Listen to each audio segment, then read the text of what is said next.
Well, good evening, Daniel Miller and members of Texas National Movement and whoever else might be on this call or this Zoom meeting. I'm just grateful to be able to be here. And at least by video, I was supposed to be there live, and unfortunately I couldn't make it. But, I just want to say Merry Christmas and Happy New Year to everybody. And we've got a big year coming up ahead of us.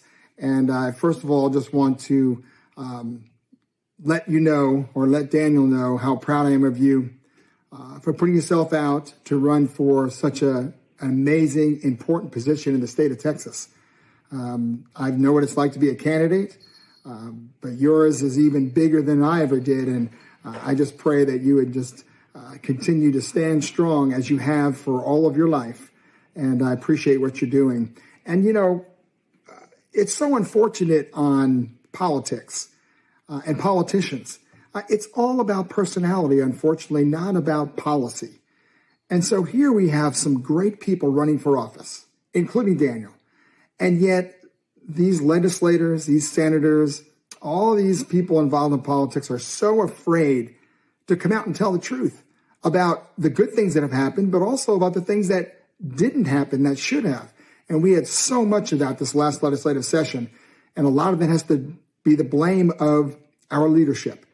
Our governor, our lieutenant governor, and our speaker. And it is just a shame that legislators continue to protect these big three that are in charge and are afraid to call them out. And so I am not afraid to call out these people. I've already endorsed against Governor Abbott months and months ago. Happy to endorse Daniel Miller. We need somebody who is about policy and not about personality. We have a lot of senators that are stepping down. There's a huge opportunity for change in our legislature here in Texas. And so this is a great time to really make a push for change and for people that are going to get in office, especially on the governor's level also. Someone who's going to be in office that's going to listen to the people, not to their donors and not to the special interest groups that are already sold out. These politicians have been there for years and years. They're career politicians. They've already been bought and sold. You know exactly what they're going to do. They're going to talk like they're going to do what the Republicans want. And then when they get there, they're going to do what they've been doing because they've already been bought and sold. It's just very, very unfortunate. And so, again, I appreciate you standing up to run.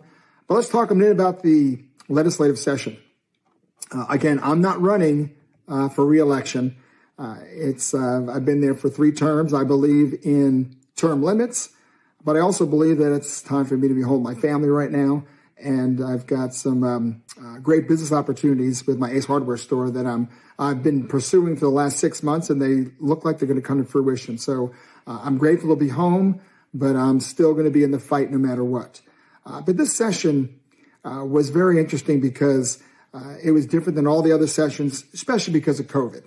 COVID changed everything in the beginning, but gave the opportunity for Republican leadership, as well as the liberal Democrats, to completely take control over the session without saying or without people thinking they're taking control. They always take control with the timing on what bills they allow out, waiting till the last minute on very important things and then saying we didn't have enough time. Well, COVID gave them all those excuses. And they took full advantage of them.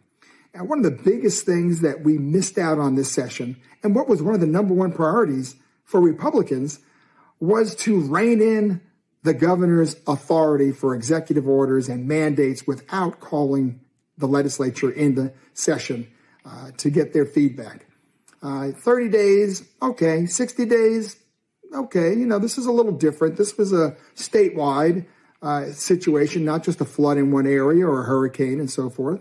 But it's now going on. It went on a whole year, and he never called us back. And then during session, that was what we worked on right from the beginning, and we didn't get a single bill to rein in executive power.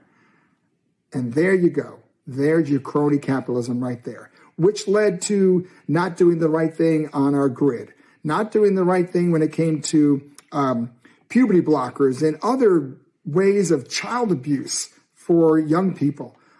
It came to the same thing, but so many taxpayer-funded lobbying, on and on and on. All those things never made it to the finish line.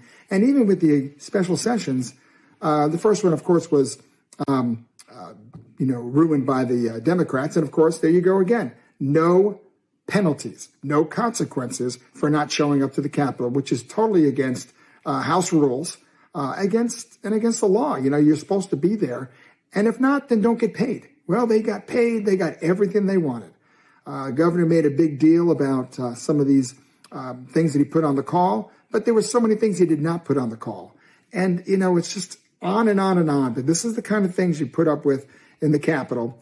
And that's why we need new people, some new blood, and people that are going to be there for the state of Texas and not for themselves or for the donors. And so I'm very grateful to be able to be here tonight. I won't go through everything that we didn't do in the session. I mainly want to let you all know that no matter what we do for priorities, it's all up to leadership. And unless we get new leadership, then we're going to have the same situation every single session. And again, I'm grateful for you. Step it up, Daniel. I'm grateful for Texas National Movement. I'm very grateful for this last session. Here's something to really get encouraged about. Instead of all the negatives and so forth, I'm getting phone calls from fellow representatives. And they're saying, Kyle, can you endorse me? I'm getting beat up in my district because people are asking why I didn't sign on to the Texit bill. There you go. The people are letting these candidates know, whether they're incumbents or not, that if you are an incumbent and you didn't sign on, that's going to be a problem. And so these people that never asked me for endorsements before are calling me for endorsements because they did not sign on. And I've got a number of people that I know of that are going to carry on and put that bill forward again this next session because it's so important. And we were ahead of the game. You've been ahead of the game, Texas National Movement and Daniel Miller, for 20 years, 10 years, 5 years. Well, how about last year? We were way ahead of the game getting that bill out, and a lot of people got left behind, and now they're trying to scramble. So take courage, stay strong, and I just want to say thank you, Dana, for coming to me and asking me to be part of your vision, which is the vision of the majority of the people here in the state of Texas. But it's also the vision, I believe, for what is right for this nation and the reason this nation was founded. And the principles it was founded on go straight toward us standing against tyranny. And we have to stand against tyranny. That's exactly what it is. And we have gotten this whole last year, if nothing will show you more how much we need Texas this last year. And so we'll continue working with these legislators to listen, and let's see what happens in the primaries. But I just want to say, God bless you all. Thank you for allowing me to be on here. And I'm still in the fight, and I won't give up, and I know you won't either. So God bless you all. Happy New Year, and we'll be seeing you soon. Bye-bye.